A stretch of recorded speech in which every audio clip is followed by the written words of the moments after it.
Hi, I'm Jürgen Strauss from InnovaBuzz. Welcome to episode number 2 of the InnovaBuzz podcast, designed to help smart businesses who are interested in all things innovation and the Internet of Things become even more innovative. Today's guest, all the way from Manila in the Philippines, is Johnson Ongking of Pacific Paints Boysen. Now, Johnson is going to share with us his experience in innovation and innovative product development today, and there are a number of gems in this interview. We're going to learn a lot today from Johnson. I certainly did. And he talks about how having the right team in place is really important for innovation, having the right corporate culture, having a culture of innovation, but at the same time having systems there that both foster innovation and also do not act as barriers of innovation. He talks about one product in particular that's already commercial, which is a very innovative development, and it's quite exciting to hear about this one and hear the passion in his voice as to not only what that discovery or that development did for Pacific Paints, but also the contribution that's making to society as a whole. Johnson also talks about knowing your customer. He makes a comment that we don't provide paint. What we provide is an experience. And there's another gem that comes out of the interview, and you'll hear how he describes that in more detail. It's important, I think, to keep that in mind in all industry, that it's not your product or your service that you're necessarily providing customers. You're providing them an experience or a solution to a problem or a need. So today's innovation tip is know your customer. Understand what is the need or the problem that you're solving. What is the need you're addressing? How can you be better at that? Step away from the product or the service and dig deeper and find out what your customer really wants, what your customer really needs, and also what other opportunities there might be that you can help your customer. So there you go, that one directly from the interview today. And before we get to meet Johnson though, let me just introduce today's competition. I'm giving away a copy of my workshop, 7 website design secrets to get you more sales. That's a video series together with a workbook and a resources guide. And stay tuned later on in the interview where you can find out how to enter the draw to win that competition. So without further ado, let's meet Johnson. Let's go to the Innovation Hive and hear the buzz from Johnson Ongking.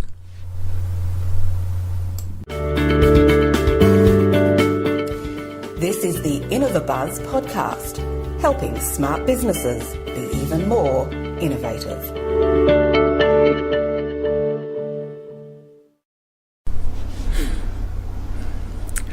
Hi, I'm Jürgen Strauss from InnovaBuzz, and today I'm very pleased to have with me all the way from Manila in the Philippines, Johnson Ongking, who's the Vice President of Pacific Paints Boysen.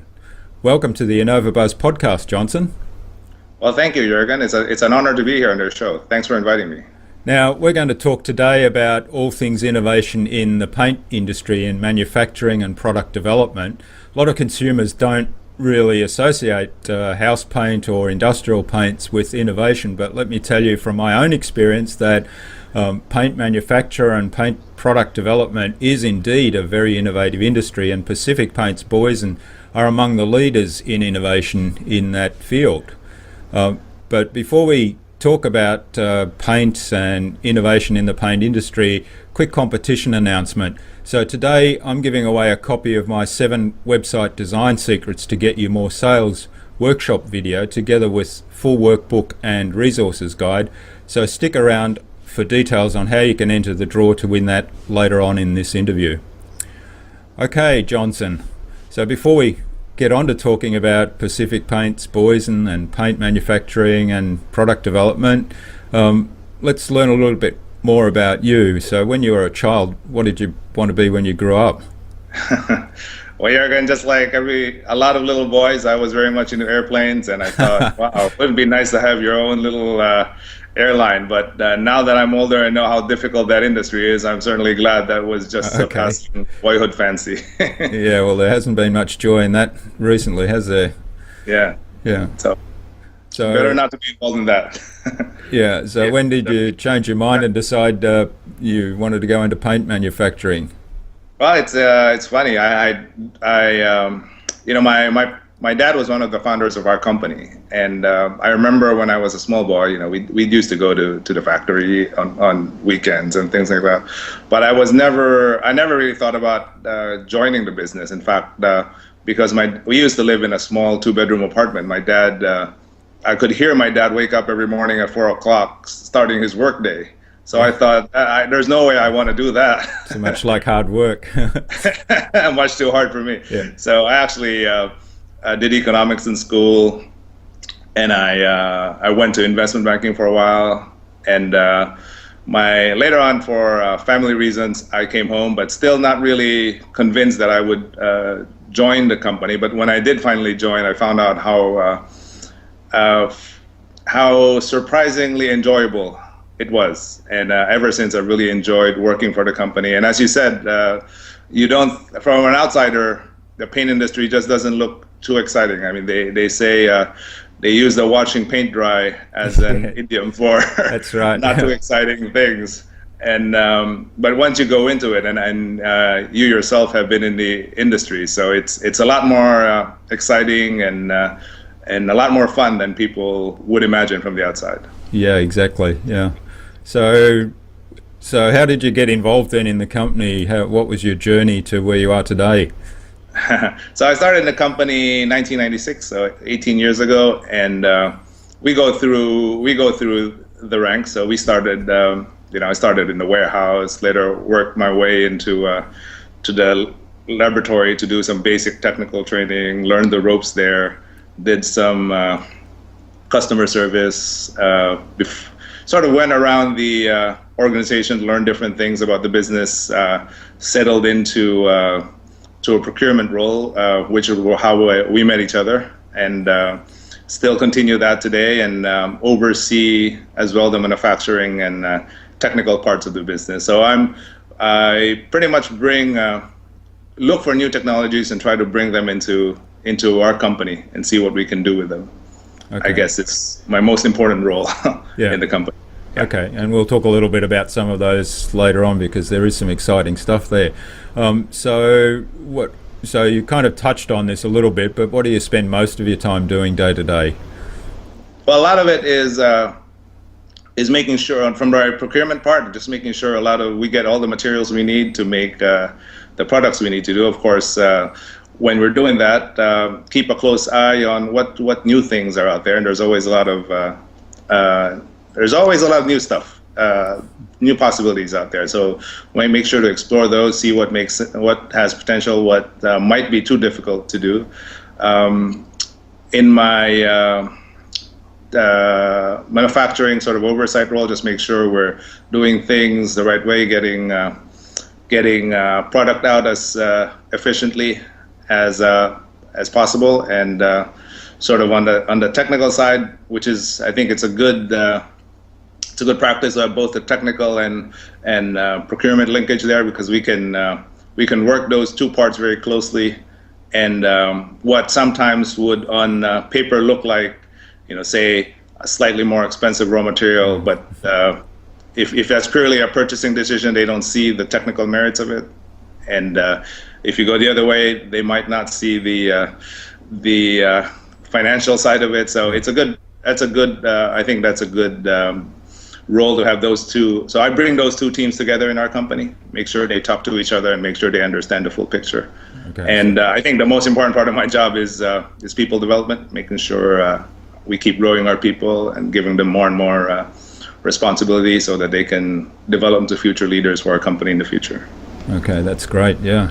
So, what, in one sentence, what would you describe as, the key thing that Pacific Paints Boysen brings to the marketplace? What's your elevator pitch if somebody asks you, what do you do?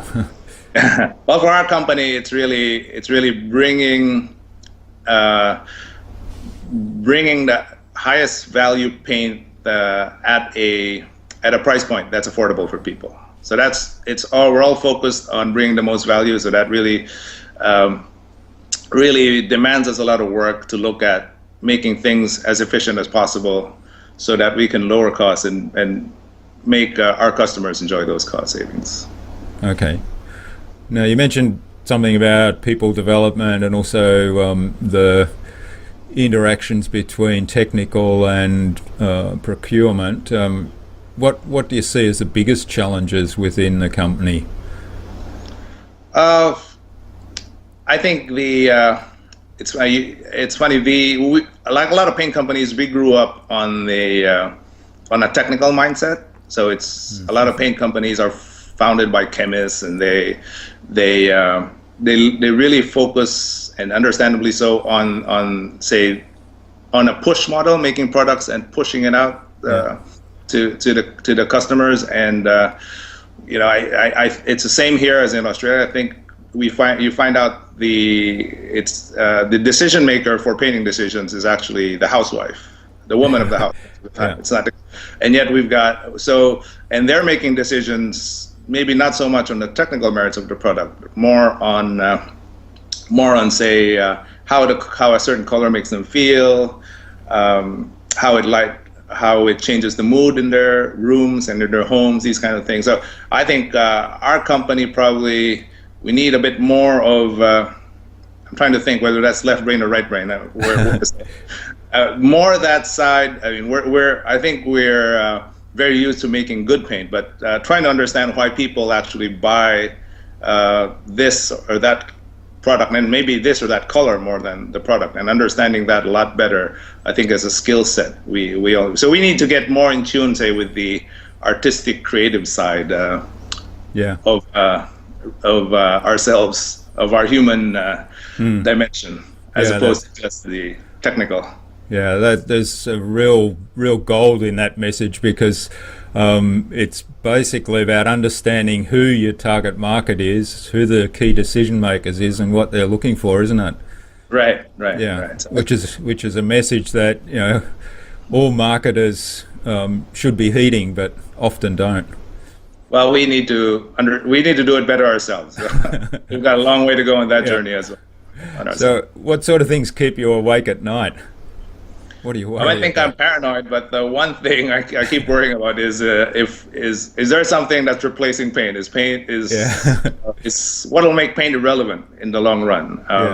Because you go to most design trends start out in hotels and restaurants, and then they eventually go to the work in the homes and office spaces. And you go to conference rooms today, you see a lot of the walls are covered in stuff other than paint. Yeah. And so we gotta constantly be it's fabrics, it's textured materials, even wallpaper is making a bit of a comeback. So these are the kind of things we need to be keep an eye on.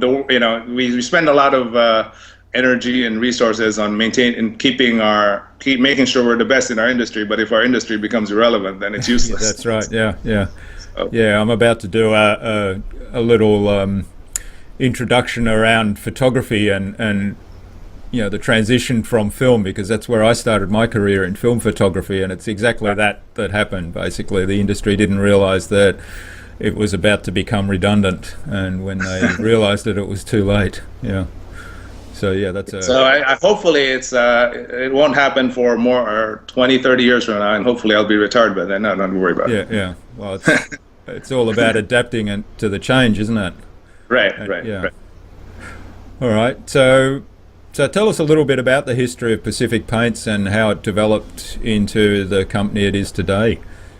Well, the company was founded 1953, so 61 years ago. There were three people who founded the company. I mentioned my father was one of them. My uncle was one of them, and they had a third business partner. So it came from very, very humble beginnings. They started their roots from a hardware business, and they thought, well, if we're selling a lot of paint, why don't we just make our own paint as well? Yeah. And it kind of started from that, and so it was a really small backyard factory. In fact, we keep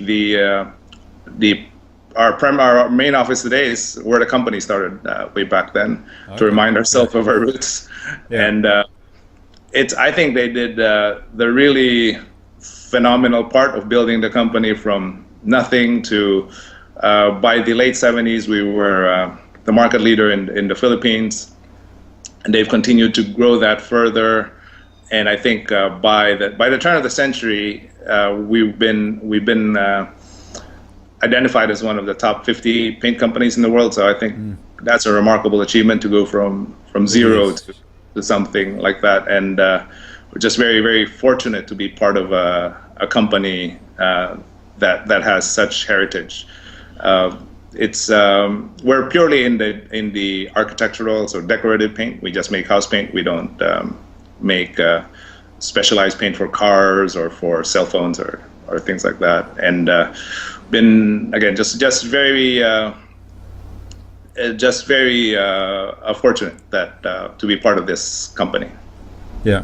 Well, it has been an amazing journey, and I've been privileged to watch it as a kind of, you've been a customer of mine in the past, so it's been really impressive. And there's another little message in there that, focusing on a niche and being the best at that, and you can get very successful there. That's great too. Yeah. So tell us about some of those, some of the innovative products that you've got and that you've done recently. Yeah, I think the one that's got the people most excited is a product called Knocks Out. It's a product we've worked with. We developed together with Crystal. So Crystal's a titanium dioxide manufacturer who have operations down there in Australia, actually. But there's a business division there that makes smaller than normal. They call it ultrafine titanium dioxide, and what they achieve by doing this is amplify the properties in the product. And we've always thought of paint as for two functions: protection for your surface, make sure your walls don't get damaged, or your roof, your doors don't get scratched, these kind of things. And the other is an aesthetic function where you add color and you make things prettier. But the nice thing about adding this ingredient, which they call Crystal Active, into the Knocks Out product is it allows the paint to become an air purifier. And what it does, it goes through a process of what's called photocatalysis. So it uses the power of sunlight to activate the titanium dioxide to convert organic pollutants into non-toxic materials. So in essence, what this allows is you can suddenly transform your wall into an air purifier. And so when they first broached this idea with us, when we first talked about it, I think must have been 7-8 years ago, we thought that just like anyone, this is too good to be true. This is a sci-fi kind of thing. And but we did that. We did all the tests, and I think the technology has been used for 30 years or so in power plants and these catalytic converters for vehicles, diesel vehicles, especially for big trucks and things like that. So in those cases, they're chemically activated. So they'll add urea or other ammonia, other substances to get the product to work. So this was an extension of, we've got technology that can reduce pollution coming out of power plants and cars that are known to pollute. And can we get something out there that can, but that's not 100%, that doesn't solve pollution. So can we do something else that can lower destroy the pollutants that still come out of it, that still get out in the air? And so that's the genesis of this product. So we did a year's worth of testing here with the Scientific Institute here for air pollution. And I mean, the technology had been tested in Europe before that as well, in bits and pieces, but in many different trials all over. So it's the lab data is very convincing. Getting it to work in a real life atmosphere is a bit more challenging because you have so many variables that are outside your control, wind and then the force of nature. You can be cleaning a lot of air, but it could be just blown away, so it's difficult to measure these kind of things. So, but we think there's, we think it really is something we need in a heavily polluted city like Manila. So there was a bit more of a maybe a social dimension to it than a business aspect. It was more, I think, the thinking when we did it. We need to get this out because we need to help clean the air here. We can help people to all play a role in this, and the business part of whether or not this would become a big product for us was more secondary. Okay, yeah. But it's interesting, I saw, so you've got quite a few videos on your website that show some trials that were done there in the in one of the main thoroughfares in Manila, right. and where you've got artists painting murals, so kind of, right, you said earlier about the aesthetics. Well, you raise a good point. I mean, the first trial we did, the main trial that was 1 year old, 1 year trial that I mentioned, that was just on pure. We painted a metro rail station, in the middle of this. It is the busiest road in the Philippines, and it's in Manila. Sorry, by extension, the Philippines as well, I guess. It's called EDSA, and EDSA are the acronym. So when we first did the trial, we did the trial just on plane, and then got the scientists to do all the measurements. But once we finished that, and we thought, let's do this. The idea of doing this was helping, being participative. A company or an individual could do something to help address the problem. Not being, the message was we're all part of the problem in a way, because we all ride vehicles that emit pollutants and things. And, very much to the concept of how we try to lower our carbon footprint by being more energy efficient and everything. We thought, how about making people aware that the main pollutant we address here is NOx, nitrogen oxides, which usually come out from vehicles. So we thought, why don't we do a program where we can encourage people to clean their own NOx footprint? Because if you can pretty much figure out in a day, if you drive X number of kilometers, you can, and what kind of car you're driving, make a rough calculation of how much NOx you're putting in the atmosphere every day. And we can, again, make a rough calculation of if you paint X square meters of this, you can maybe negate some, if not all, of what you're emitting. So we thought, well, we should do that ourselves first, right? Yeah. And then with the marketing people, the idea, well, if we paint a bunch of white walls, no one's even going to know that that's NOx out versus just any ordinary paint. Although the paint does have a really nice, the nice side benefit aside from the air cleaning effect is it keeps the paint itself clean because it destroys dirt and oils that stick to normal paint films.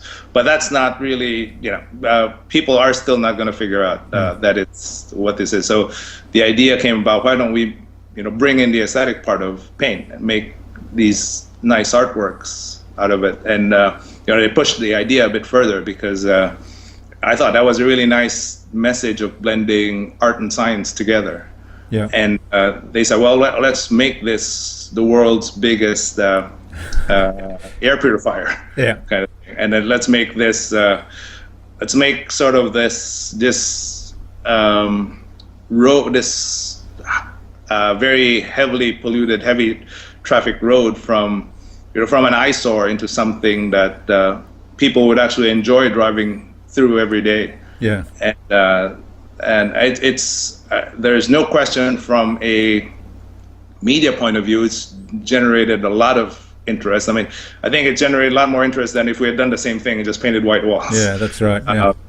So we've had coverage from internet, aside from the local news, a lot of international news organizations that I think that made the artwork made the story a lot more interesting for them. Yeah, that's right. It's won a lot of awards as well from the marketing side, and I think we had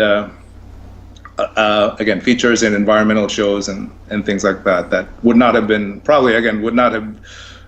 cameras would not have too much to film. It was just all a bunch of white walls. By having the artists in there, it really brightened up. So it's brought people can appreciate the artworks on different dimensions. They can just be, if they're stuck in traffic, they look at it, just maybe it adds some color to their day.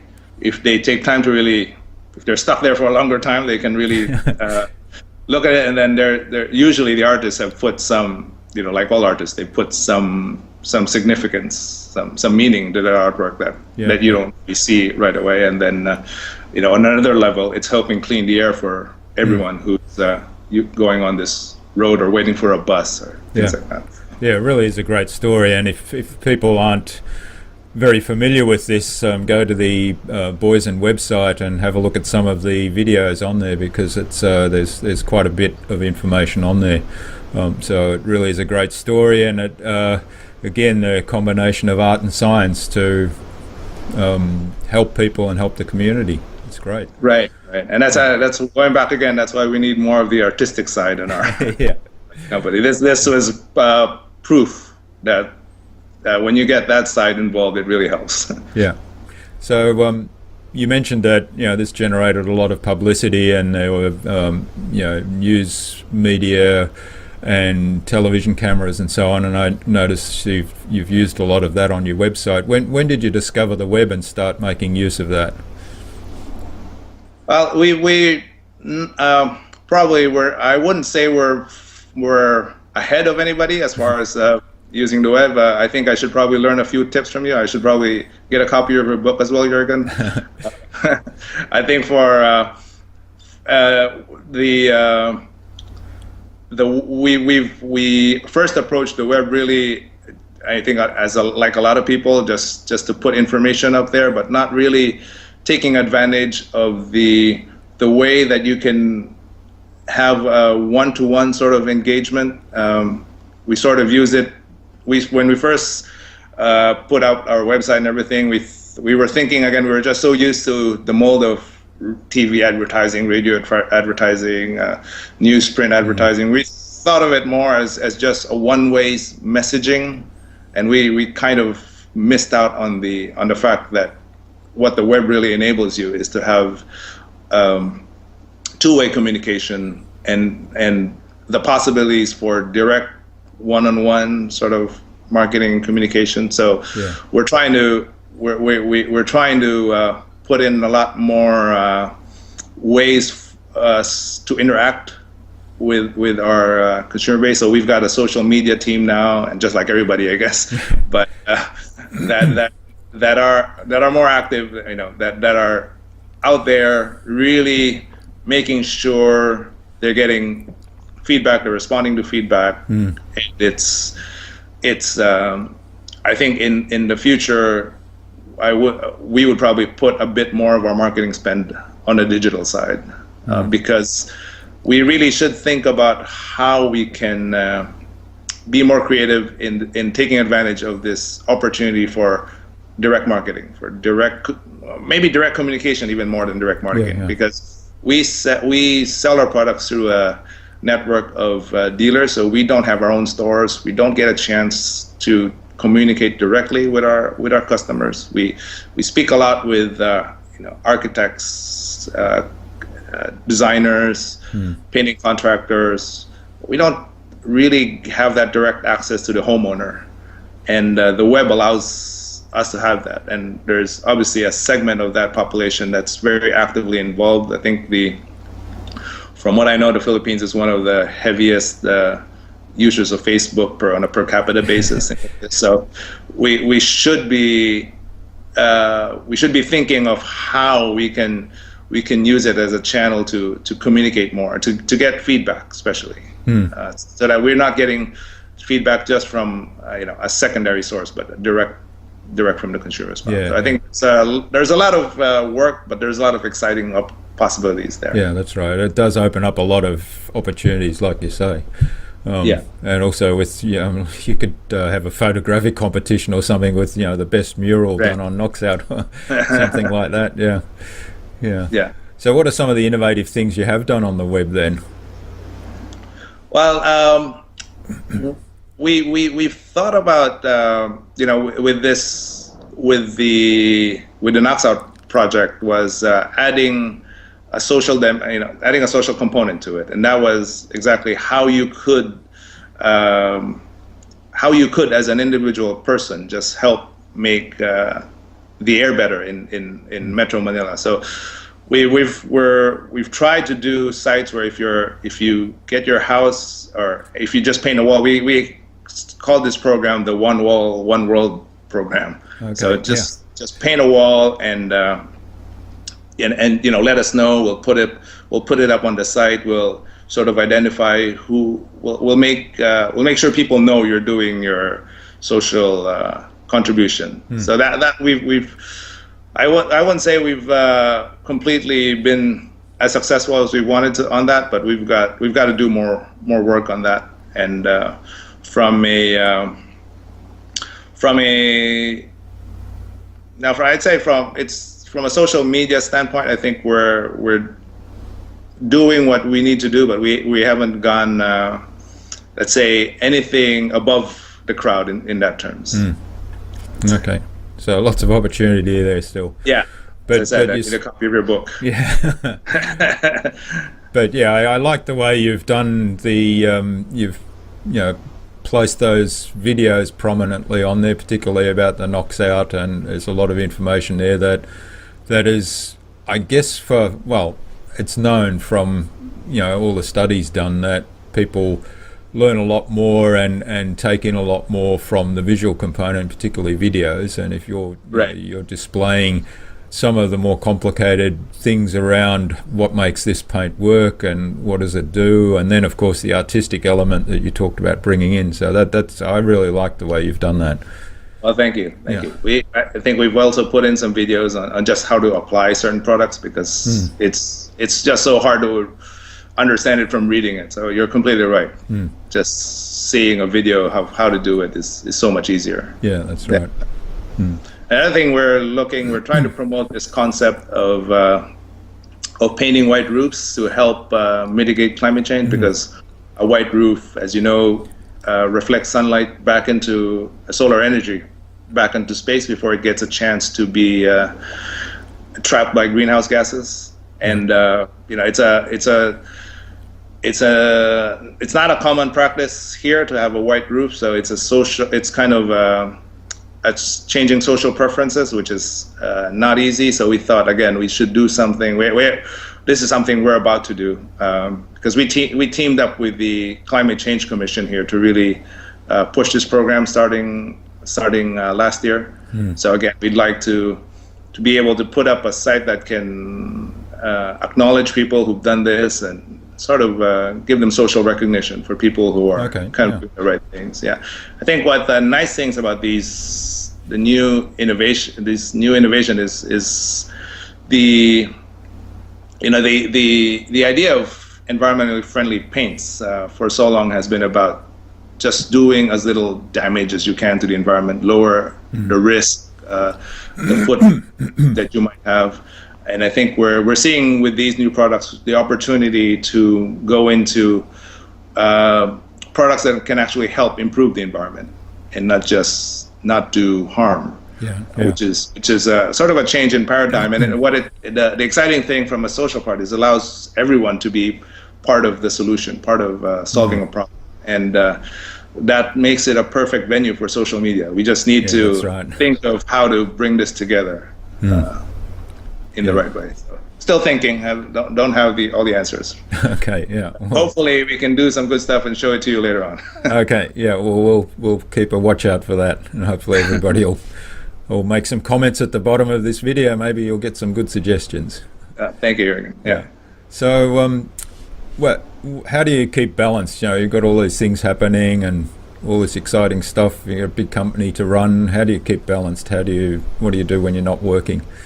Well, I've got 3 little kids to keep me occupied the whole time when I'm at home. So that's obviously very nice because it gives you a complete mental break from everything that you're doing, and also I'm sure you do glean a lot of insights from kids that you don't get in the adult world.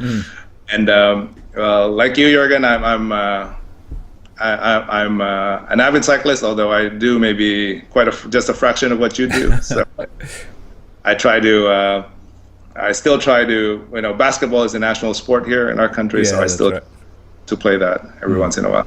Yeah.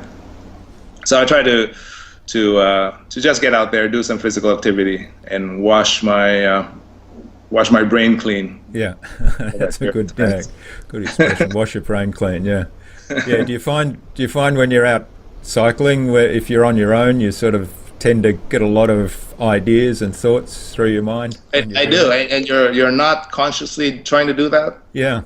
You're just out there thinking, well, I want to just go on my ride, but I think because your mind is uncluttered at that time, things do come up. Now I'm not very disciplined in quickly writing that down and everything. Yeah, I certainly get that from time to time. If I'm on my own, all of a sudden I'll think of some ideas and, that's interesting, sort of stuff that you don't normally think of. Right.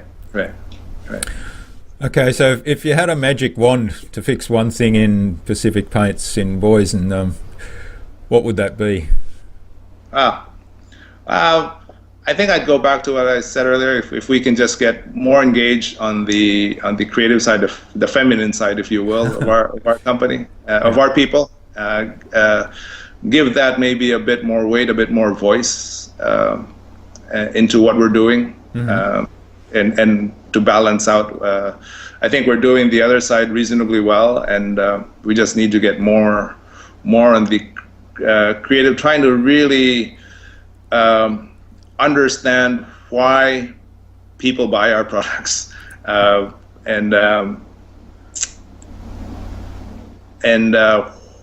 not just buy our products, but what motivates them to do painting, and what they would like more. It's very hard when you do surveys. I understand if I was given a survey, it'd be very hard for me to answer those questions as well. So you can't get that just purely on a survey. You need to really spend time with them and maybe understand their lifestyle a bit more. Understand what could a new colored wall do for them, because what they're buying really is not they're not really buying a can of paint. What they're buying is what that can of paint can do for them. And so maybe understanding better what they could appreciate more is probably, I guess that's the promised land if we can get there. Yeah. Really trying to understand our customers even better. Yeah. Well, there's another little gem in there. It's the consumer is not buying paint; they're buying what the paint can do for you, and that's another little marketing message that a lot of marketers don't understand. I tell people, you're not buying a website; you're buying a solution for what the website can do for you. So it's very much the same thing, and I think that's applies across all industries. So really great message. Yeah. But trying to get knowing that and then trying to do something with that are two different things. Yeah, that's right. The challenge is just starting. Yeah. So let's go on to our innovation round, the Buzz I'm calling it. So our innovation round's designed essentially to help our audience that are innovative and smart businesses across all kinds of industries who really want to up their level of innovation and just learn more from the experiences of others. So essentially just hopefully you'll give us a quick answer to each question and there'll be something brilliant there, as I'm sure there will be. So what's your advice, the number one thing for everybody to be innovative? I think the really difficult part about innovation is, you can put your heart and soul, you can put every ounce of energy you have into this, and there's still a really good chance things won't go the way you're hoping them to go. Mm-hmm. You're going to face a lot of, battles. You're going to face a lot of moments where you're going to think, what am I doing? And why did I choose to do this when life could be so much easier? So I'd say the number one thing you need to have is a very good, unless you have an incredibly strong sense of self-belief, is get a good support network. So I'm very, very fortunate to have a very supportive wife, and so she really helps me through these. When I go through this, why am I doing this moments? Because you just get so many of them, and you keep. There's just moments you think, well, is this really all worth it? Yeah. I mean, I could just spend my time doing what everyone else is doing and get by, but there's obviously that element of excitement. There's that element of wanting to do something significant when you try to do an innovation. But I guess I'm sure all your listeners who done this, I would assume, unless they're really skilled or lucky, have gone through these moments of self-doubt. And so I'd say the number one thing is make sure you get a very good support network, both in your workplace and at home. Private, yeah, that's great. Yeah. So what's the best thing you've done to develop new ideas or new products? For me, it's going out. It's going outside of a lot of times going outside the industry. I think. Like for example, NASA, we brought in something that wasn't being used in the industry. It was being used in power plants and catalytic converters to bring in. And I think there's just, when you try to go out of your, say, comfort zone, your field, you do realize there's a lot of, innovation, I guess. We all have different ideas about it, whether it's, I'm not a scientist, as you know very well, Jürgen, so I don't sit in the lab or not work in the lab and try these exotic combinations of different things to come up with something. I'm not capable of doing that, but I do think there's always space where there's always innovations where it's marrying two ideas from different fields, and I think going out allows you to see those better than if you were just focused completely on your industry, which is in a way what you should be doing, because if you're trying to be the best at what you're doing, you need to do that. But at the same time, if you want to open your mind to possibilities, you kind of need to go out and just talk to different people, see different things. Yeah.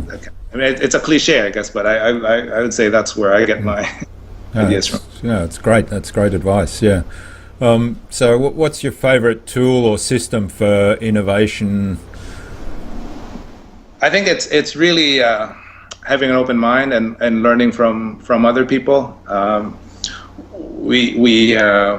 We're within the paint side, for example, we're very fortunate to be part of this group called the Innova Paint Club. There's 10, 12 paint companies around the world. We don't compete with each other, so we can talk and exchange notes with each other. So what might we get to understand what's going on in different markets, and you get to understand what consumers in other markets, how their thought processes are as well. And I would say it's just having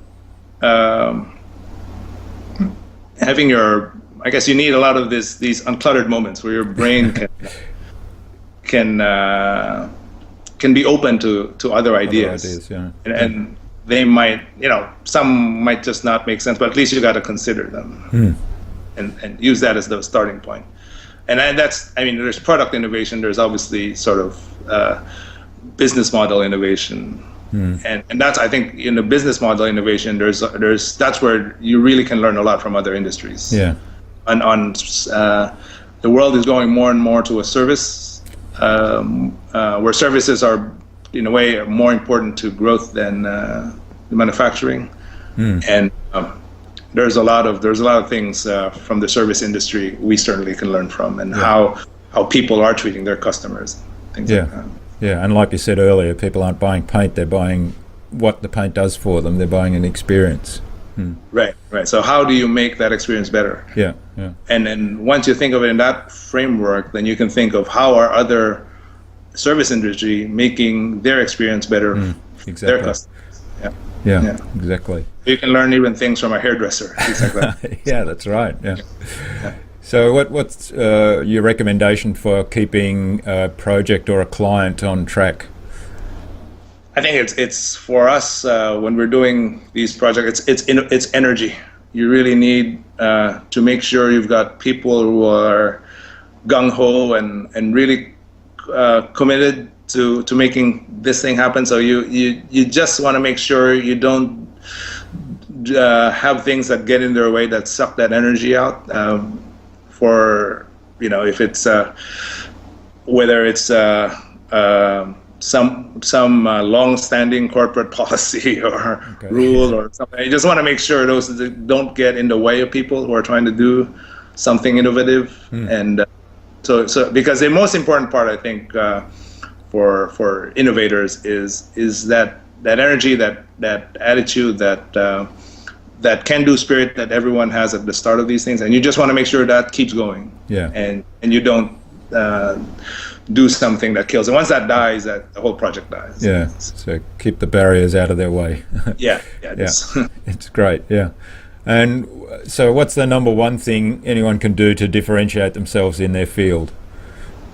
I think we mentioned this earlier. Again, it's another cliche, but at the end of the day, I think everyone can. Today, everyone can copy technology. Everyone can copy business models. There's nothing you can keep secret or as a competitive advantage in these things for a long, long time. I think so. Eventually, it boils down to people. Eventually, are your people better than other companies' people?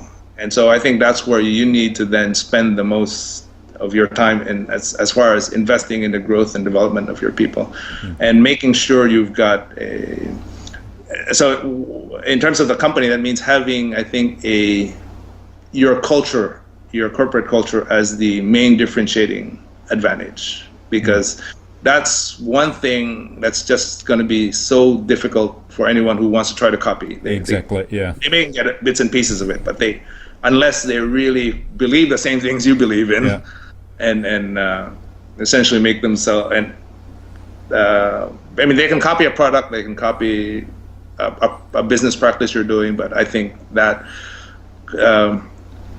as you said, today it's all about being adaptive, being quick, flexible, and how do you build that into your corporate culture? And I think that's a very big challenge for companies as they grow.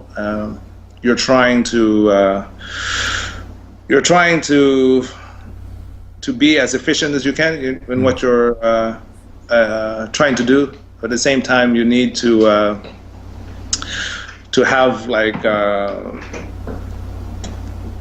this growth, this mindset where you're I don't know, where you're No, you've locked up there for the moment. You're going. But for an established company, you're trying to then say, "Oh, this is the new way of doing things," or "This is our new culture," and this is. So it takes time, but I think that investment is really going to pay off in the long run, and that's what is the only differentiating thing between companies in the long run. Yeah. Well, that's great advice. So get the corporate culture right, get the people on board, have the right team in place. Yeah. Right. Terrific. So what's cliches, but I think they're true. Yeah.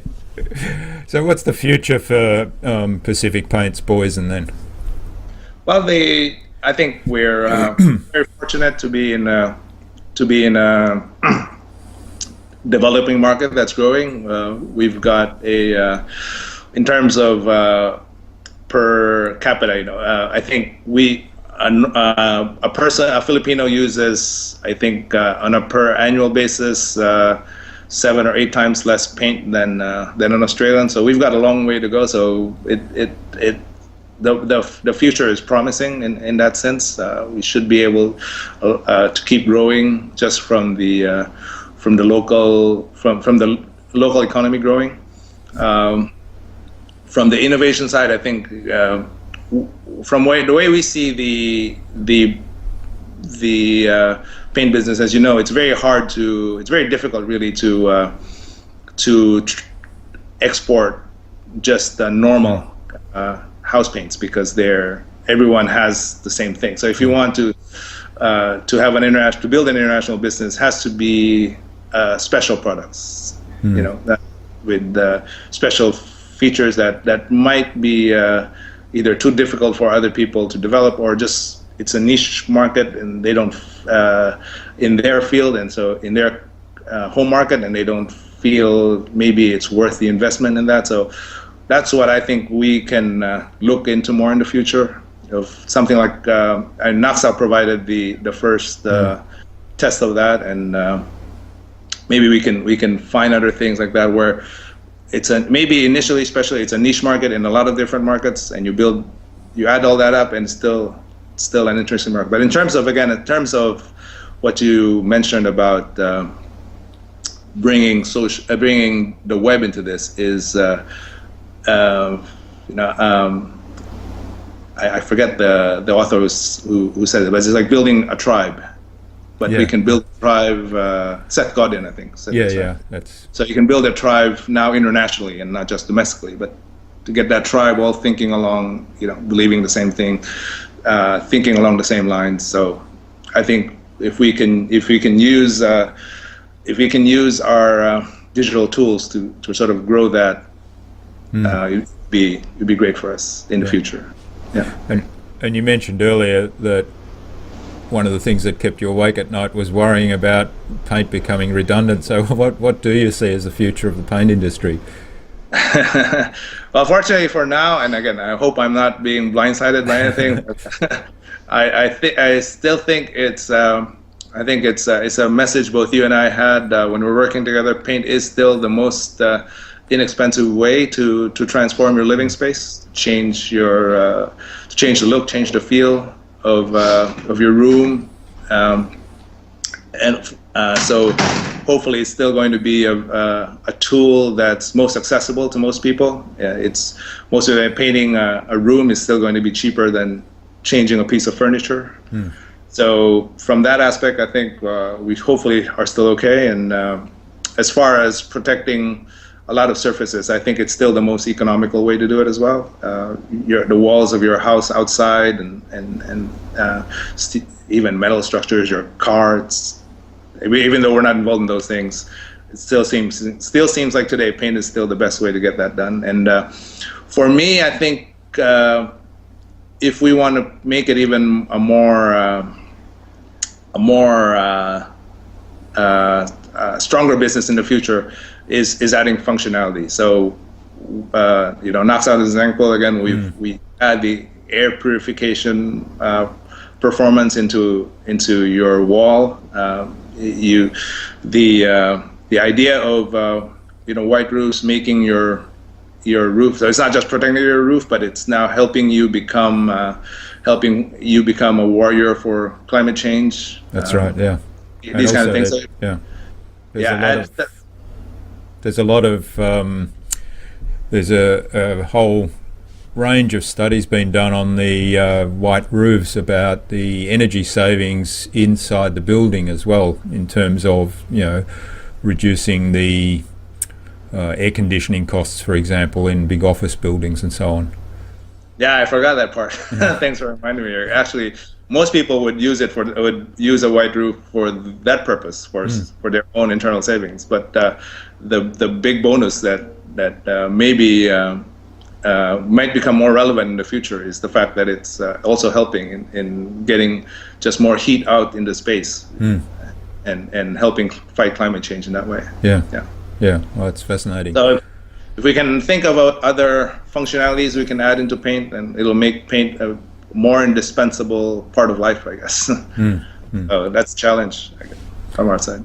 So what do you expect from the Internet of Things, where machines will be talking to machines a lot more, and there'll be increased automation?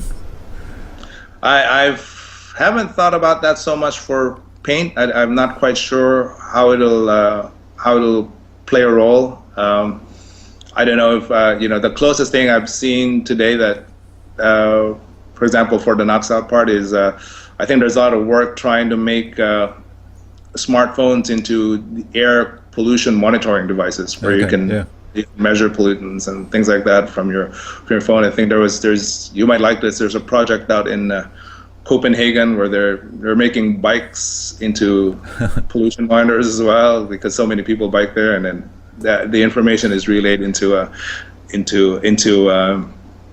these servers that collate all this data, so that at any given time they can get an indication of what the pollution levels are in different parts of the city, that kind of thing. So I see developments happening on that side. Just from more the paint side, I mean, aside from these apps where you can choose, where you can instantly take a picture of your house or your room and just change the colors and see which ones you like before you place the order. I mean, beyond that, I'm not sure what the other possibilities are.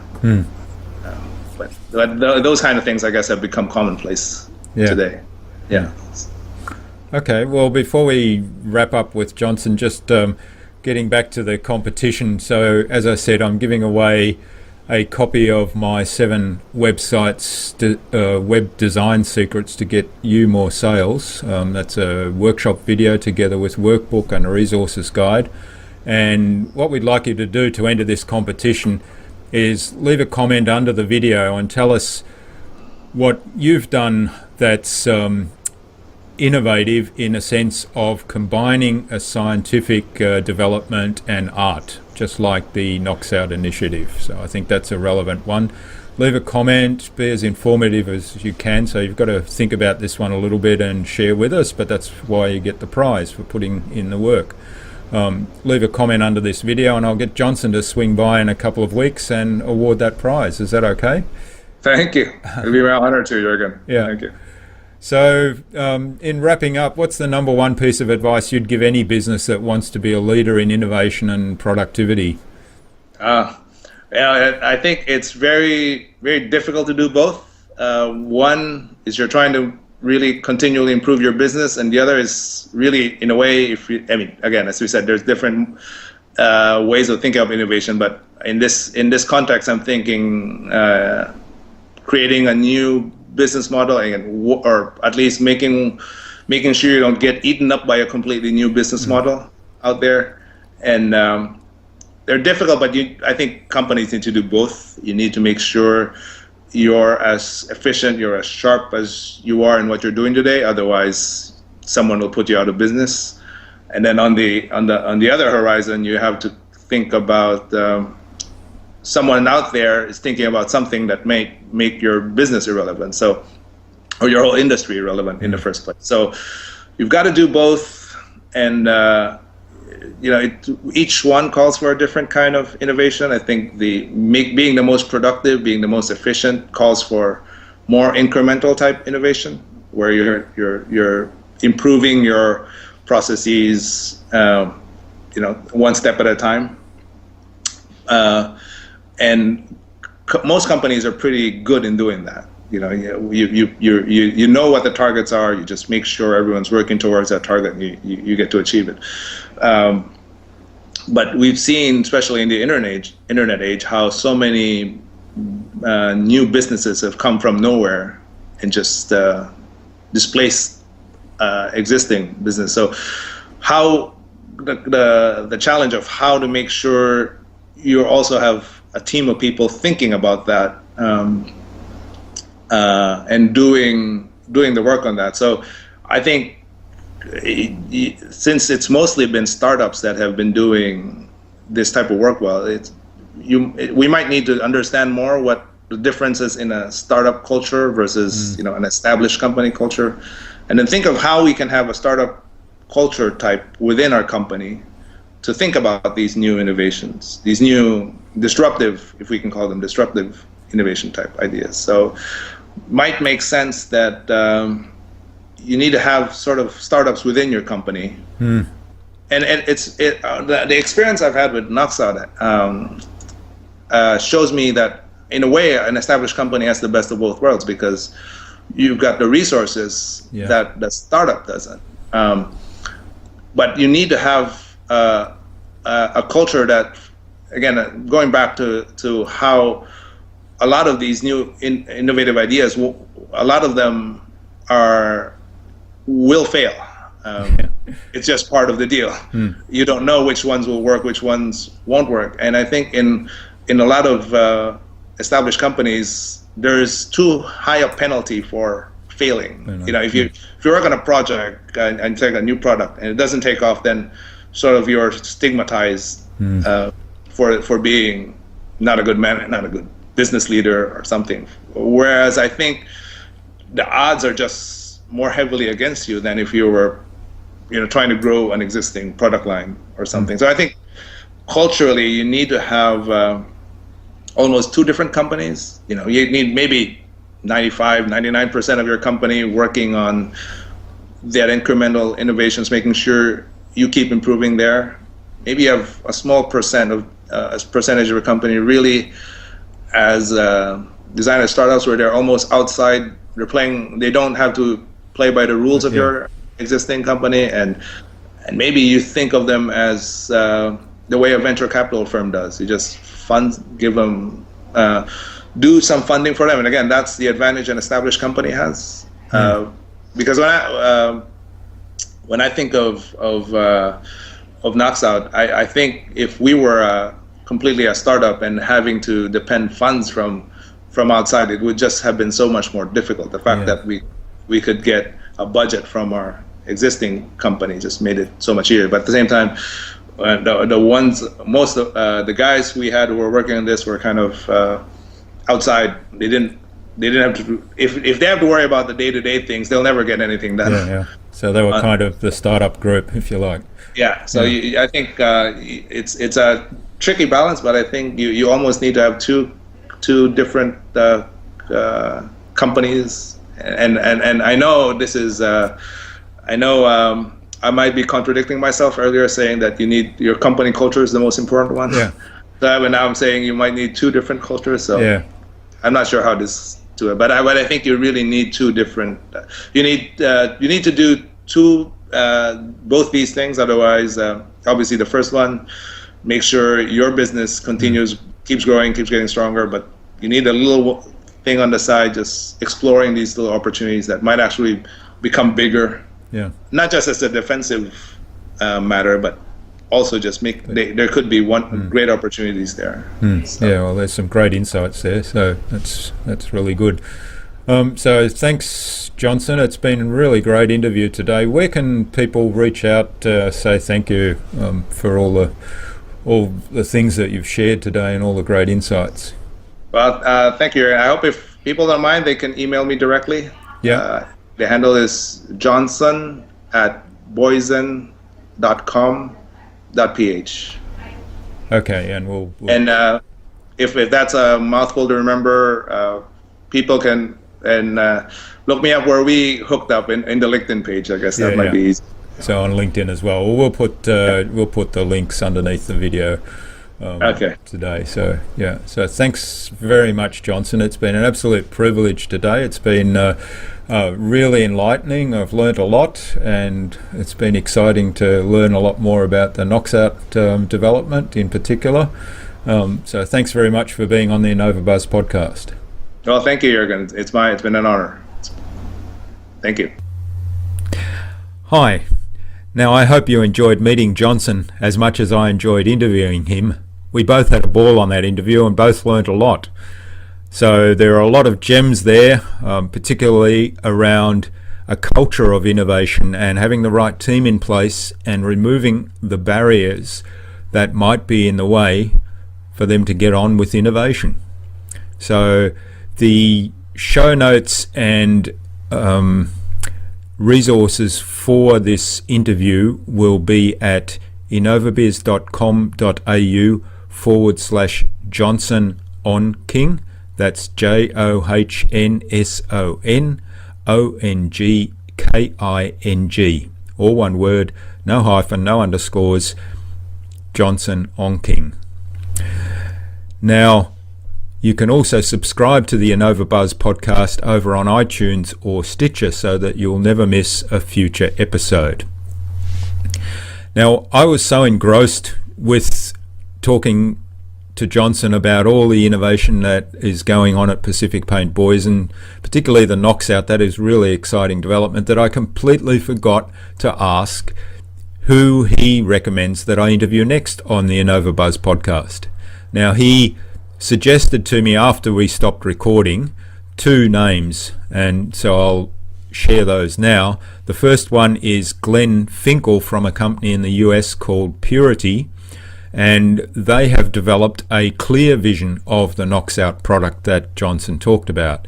They've been working on that for over 10 years. They've done some fabulous stuff with the development there. In fact, they've won a lot of awards for that, including the 2012 Edison Award, which is a pretty prestigious award in the innovation area. So Glenn, look out in your inbox. You'll be receiving an invitation from me for the InnovaBuzz podcast.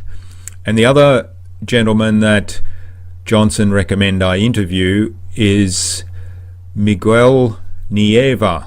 Now, Miguel is the creator of ColorAd, which is a system for colorblind people to recognize color. That's right, colorblind people recognizing color through the use of this system called ColorAd. Now, this is currently in use in the subway station in Lisbon in Portugal, on the maps there, so that the colorblind people can understand those maps much more easily. And also it's starting to find use on paint cans, which is where Johnson obviously became more interested in this. Now, this is an idea that Galileo magazine has featured amongst the 40 top ideas that are going to change the world. So it really is something that has got recognition, and it's already in practical use. So Miguel, look out in your inbox. You too will be receiving an invitation to the InnovaBuzz podcast. Now, a reminder about the competition today. So the prize is a copy of my workshop, 7 website design secrets to get you more sales. That's a video series together with a workbook and resources guide. And to be in the running to win that competition, leave a comment below the video and tell us about something innovative you've done where you've combined science and art in a way that has enhanced that innovation. So be very descriptive, explain to us what you've done, even include images or video if you like. So we do want you to do a little bit of work and go to a little bit of effort, but that's why we give out the prize. So leave a comment under the video, and in a few weeks I'll get Johnson to swing by and award the prize. So finally, I'll sign off with my usual reminder, and that is, if you don't innovate, you'll stagnate. So think big, be adventurous, and innovate on.